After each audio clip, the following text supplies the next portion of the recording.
কি হে বটকৃষ্ণ বাবু, কি করছো? উত্তর দিচ্ছ না যে? তোমার নাম বটকৃষ্ণ নয়? না, অবশ্যই বটকৃষ্ণ। যদি হয়, আচ্ছা তোমার নাম কি বলো দেখি? আমার নাম বনমালী। ছেলে মানুষ কিচ্ছু জানো না। বনমালী ওটা, বটকৃষ্ণ ওটা এক। বনমালী মানে জানো? না। বনমালী মানেই বটকৃষ্ণ। বটকৃষ্ণ মানে জানো? না।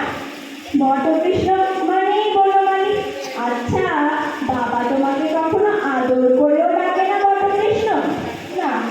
ঠিক, আমার বাবা আমাকে বলে বটকৃষ্ণ, মধুর বাবা মধুকে বলে বটকৃষ্ণ। তোমার বাবা তোমায় কিচ্ছু বলে না? ঠিক, বাবা আমাকে বলে ভূত